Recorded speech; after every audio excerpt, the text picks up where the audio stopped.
కొట్టు టెంకాయ కొట్టేం కాదు.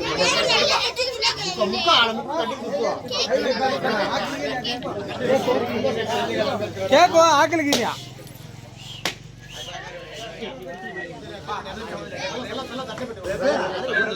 పెళ్ళి అయిపోయిందిలేయా? పెళ్ళినా పోతే టెంకాయ కొట్టి అందరికి చల్లుదిలే. ఇప్పుడు చల్లద్దా? బాగా వస్తుందిలే, చూడు వస్తుందిలే. కాకపోతే నేలకేసి ఎదరిది ఇంకోదాయన వాళ్ళు చూద్దామా?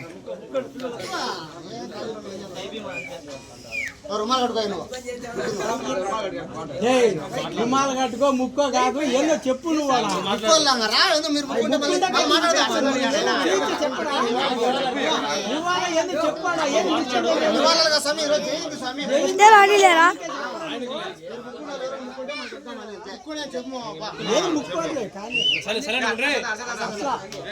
కేక్ ఆకలికి ఏంటండి కానీ గ్రామ పెద్దలకు, మన మాజీ సర్పంచ్ గారికి, మహిళా మనులకు, తర్వాత నా తోటి మిత్రులకు, మామర్దులకు, తమ్ములకు, అక్కజీలకు అందరికీ గొల్లపల్లి యూత్ తరఫున నమస్కారాలు తెలియజేస్తూ, ఈరోజు 135వ అంబేద్కర్ జయంతి సందర్భంగా మన గొల్లపల్లి అర్జునవాడ నుండి మన అంబేద్కర్ గారికి, మన కులానికి మూలభూమి జరిగిన అంబేద్కర్ గారికి పూలమాలలు, తర్వాత టెంకాయి, బర్త్డే కేక్ను కూడా మన యూత్ అందరూ కలిసి కట్ చేయబోతున్నారు.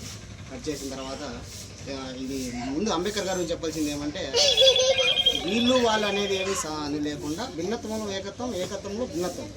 ఒకరు ఎక్కువ ఒకరు తక్కువ అని కాదు. ఈ caste, OC, BC, SC, ST అని కాదు, అందరికీ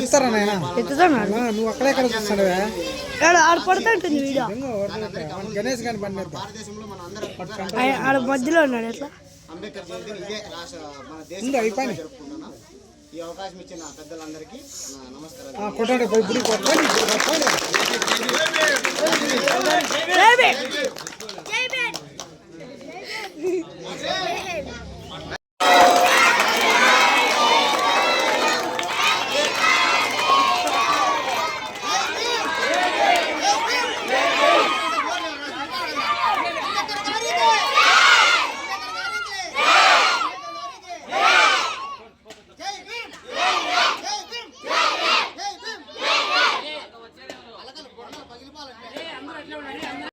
అందరికీ ఈరోజు అంబేద్కర్ జయంతి శుభాకాంక్షలు. ఈరోజు మనం అంబేద్కర్ గారి జయంతి జరుపుకుంటున్నాం.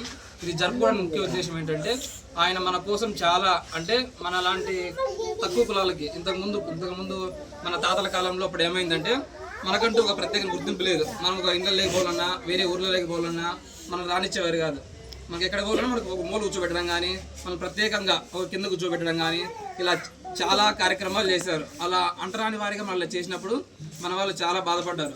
అప్పుడు మన కోసం ఇట్లా అంబేద్కర్ గారు కూడా ఆయన చదువుకున్నప్పుడు, ఆయన స్కూల్లోకి వెళ్ళినప్పుడు, ఆయన స్కూల్లో అందరితో పాటు కూర్చోబెట్టేవాళ్ళు కాదు. ఆయన సపరేట్గా పక్కన కూర్చోబెట్టి, నువ్వు అంటరాని వానివి, నువ్వు మాతో పాటు కూర్చుంటే మాకు మలినమవుతుంది అని చెప్పి ఇట్లా ఆయన ఎప్పుడు ప్రతి ఒక్క విషయంలో కూడా పక్కన కూర్చోబెట్టేవారు. దేంట్లో ఆయన కలుపుకునేవారు కాదు. ఆయన అప్పటి నుంచి ఆయన దాన్ని ఏమంటారు, ఆయన అప్పటి నుంచి కొద్దిగా ఏదో, నేను కూడా ఎందుకు ఇలా ఉన్నాను, నన్ను ఎందుకు ఇలా కూర్చోబెట్టారు, నాలో తక్కువ ఏమి, నేను అందరితో పాటు సమానమే కదా అని ఇట్లా ఆలోచించి ఆయన ప్రత్యేకంగా వేరే దేశాలకు వెళ్ళి చదువుకొని పట్టుదలతో, అప్పుడు మనకు సపరేట్ కరెంట్లు లేవు, లైట్లు లేవు, అసలు మనకు ఇల్లు కూడా లేవు, ఎవడో ఊరు బయట ఊరు చివరిలో అట్లా కూర్చోబెట్టేవారు మనల్ని. అట్లా కూర్చోబెట్టినప్పుడు ఆయన ప్రత్యేకంగా మన గురించి ఆలోచించి ప్రతి ఒక్క రాజ్యాంగాన్ని మనకంటూ, మన ఎస్టీ కానీ, బీసీ వాళ్ళకి కానీ, మన మాదిగా ఇట్లా కులాలు ఉంటాయి కదా, వీళ్ళందరికీ ప్రత్యేకంగా రాజ్యాంగం రావాలి, వీళ్ళకంటూ ప్రత్యేక హక్కులు ఉండాలని చెప్పి పోరాడి మన కోసం రాజ్యాంగం రాయించాడు. ఈరోజు మనం ఇలా ఉంటున్నాము, మనకంటూ ఇల్లులు ఉన్నాయి, మనకంటూ కరెంట్ ఉంది, ఇవన్నీ వస్తున్నాయంటే దానికి కారణం ఎవరంటే అంబేద్కర్ గారే. ఆయన రాసిన రాజ్యాంగమే. అట్లా ఆయన పుట్టినరోజు సందర్భంగా ఈరోజు మనం జయంతి జరుపుకుంటున్నాం. జై భీమ్. జై భీమ్. మన నవ భారత రాజ్యాంగ నిర్మాత బిఆర్ అంబేద్కర్. అడుగు బలహీన వర్గాల ఆశాదీపం మన అంబేద్కర్. 2 సంవత్సరాల 11 నెలల 18 రోజులు భారత రాజ్యాంగాన్ని రాసిన ఘనత మన బిఆర్ అంబేద్కర్.